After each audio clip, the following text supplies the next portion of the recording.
জয় যিশু। প্রথম পাঠ রোমীয়দের কাছে প্রেরিত পলের পত্র হতে বাণী পাঠ।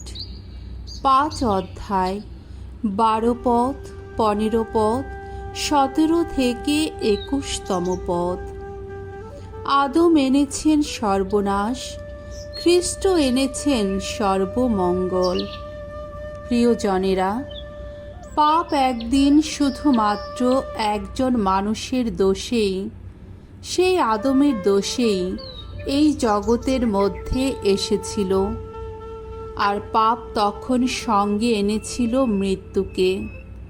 আর এইভাবে সকল মানুষ পাপ করেছে বলে মৃত্যু সকলেরই মধ্যে সংক্রামিত হলো।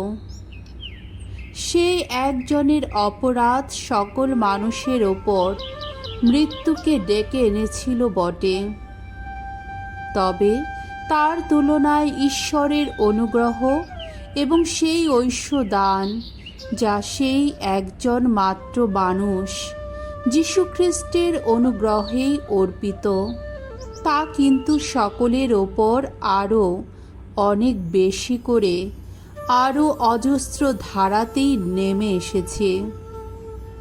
আসলে একজনের অপরাধের ফলে সেই একজনেরই জন্যে প্রতিষ্ঠিত হয়েছিল মৃত্যুর রাজত্ব, কিন্তু যাদের অন্তর ঐশ্ব অনুগ্রহ আর সেই ধার্মিকতা দানের অজস্র ধারায় প্লাবিত, নবজীবন রাজ্যে তাদের রাজত্ব আরও কতই না সুপ্রতিষ্ঠিত হবে সেই একজন যীশু খ্রিস্টেরই জন্যে।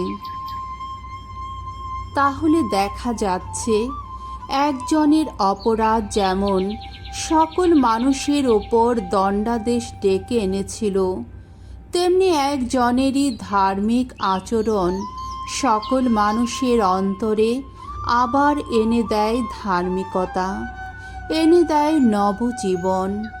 কেননা একজনের অবাধ্যতায় সকলেই যেমন পাপী হয়ে উঠেছিল, তেমনি একজনেরই আনুগত্যে সকলে আবার ধার্মিক হয়ে উঠবে।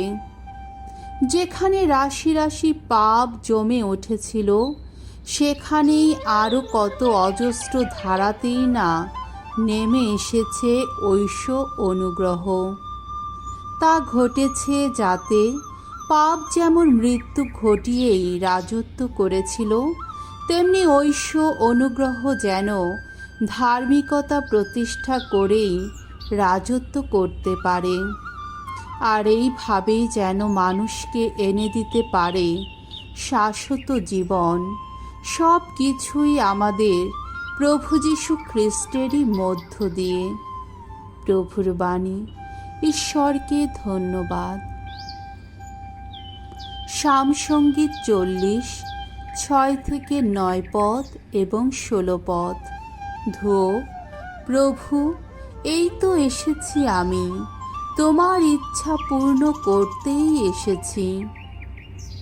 বলিদান বা ফসলি নৈবেদ্য কখনো চাওনি তুমি, পূর্ণাহুতি প্রায়শ্চিত্তের পশু বলি তেমন কোনো কিছু দাবিও করনি, বরং আমায় দিয়েছ তোমার বাণী শ্রবণের শক্তি।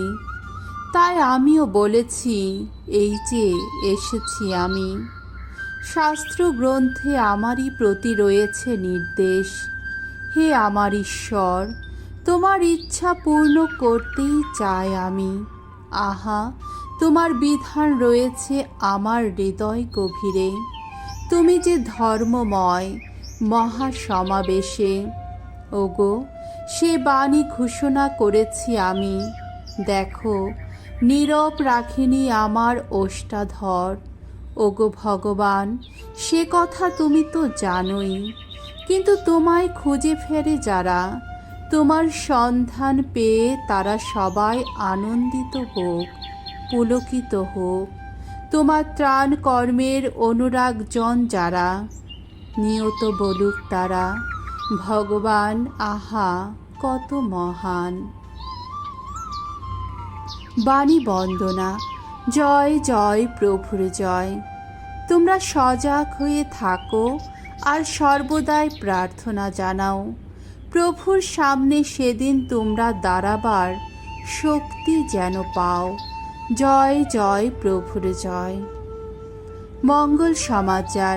লূক রচিত মঙ্গল সমাচার 12 অধ্যায় 35 থেকে 38তম পদ। প্রভু যিশুর সে ফিরে আসার সময়ে যারা প্রস্তুত থাকবে তারা ধন্য। যিশু একদিন তার শিষ্যদের বললেন, তোমরা কোমর বেঁধে আর প্রদীপ জ্বালিয়ে প্রস্তুত হয়ে থেকো।